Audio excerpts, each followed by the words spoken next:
A gente vai conversar agora com Siddhartha Legali, professor de Direito Constitucional da Universidade Federal de Juiz de Fora, sobre a execução do brasileiro Marco Asher. Siddhartha, você analisou a Constituição da Indonésia. Existe alguma chance de cancelamento dessa execução? Eu acho extremamente improvável que esse cancelamento venha a ocorrer, porque essa hipótese de pena de morte ela está consagrada no artigo 80 da Lei de Narcotráficos.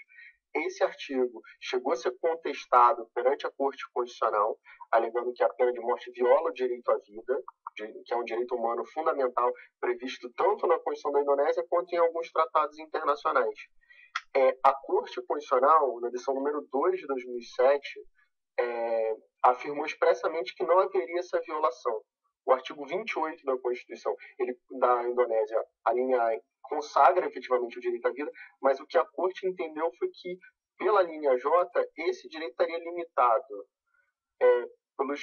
ou seja, teria o dever de respeitar o direito de outras pessoas, um sentimento coletivo, e fez toda uma análise entendendo que essa pena de morte era compatível com a Constituição. E não só com a Constituição, também com os tratados internacionais. Ele alegou que o Protocolo de Direitos Civis e Políticos, no artigo 6º, autorizaria. Não me parece que foi a melhor interpretação. É claro que talvez tenha um olhar ocidentalizado para a questão, que tem um sentido, mais de 80 países assinaram o protocolo contra a pena de morte da ONU, protocolo facultativo adicional ao Protocolo de Direitos Civis e Políticos. Claro que tem uma visão ocidentalizada, mas me parece não razoável essa decisão. Tem uma carga política, porque o protocolo autoriza apenas em casos de crimes muito graves. E nesse caso, o que houve? Se considerou o tráfico de drogas um crime muito grave, que não me parece ser o caso, porque não é um crime violento, como um homicídio, enfim, um crime contra a vida em geral. Mas o problema é que não é essa compreensão da Corte Constitucional e dos indonésios em geral, que entendem que esse tráfico de drogas seria um crime contra a humanidade. O próprio presidente foi eleito com esse mote, enfim, de endurecer contra o tráfico de drogas. Tolerância zero, né? Zero. Então, assim, não me parece a melhor interpretação. Me parece que viola efetivamente a Declaração Universal de Direitos do Homem, enfim, é o artigo 3º da ONU, o Protocolo de Direitos Civis e Políticos, inclusive a Convenção de Combate à Tortura e a penas desumanas e degradantes. E acho que é o caso, se eu passar desde 2004, como é o caso do Marcos Asher, naquela angústia de se vai ser condenado à morte ou não, se vai ter o pedido de clemência considerado ou não.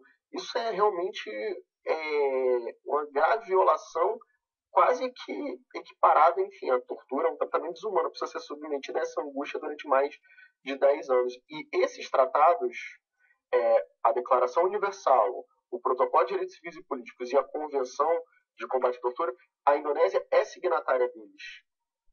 Exatamente. O posicionamento da Indonésia diante desses tratados internacionais, então, qual é? Eles são signatários e isso significa, concretamente, o quê? Eles são signatários, mas eles interpretam o artigo 6º como crimes contra grave violação aos direitos humanos, que autorizaria a pena de morte excepcionalmente, de maneira a incluir o crime de tráfico internacional de entorpecentes e crime de tráfico de entorpecentes. Então, eles têm uma interpretação um pouco peculiar desse artigo 6º. E é verdade que eles não assinaram o protocolo facultativo a esse protocolo da ONU de Direitos Civis e Políticos, que proibiria de vez a pena de morte. Eles só assinaram esse que recomenda que seja posto fim à pena de morte e que se restringe, ainda assim, quando excepcionalmente for prever, a crimes graves. A gente viu, pelo que a nossa correspondente Mariana Aldano comentou, que a Indonésia ela passou um período sem executar os condenados à morte, né? Embora a pena capital já esteja prevista na Constituição há bastante tempo.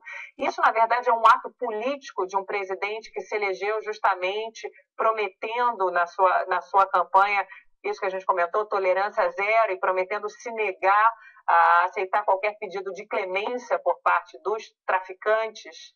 Sem dúvida, essa decisão da justiça indonésia manifesta um ato de soberania e está preenchido de uma alta carga política desse contexto de tolerância zero ao crimes de tráfico de drogas.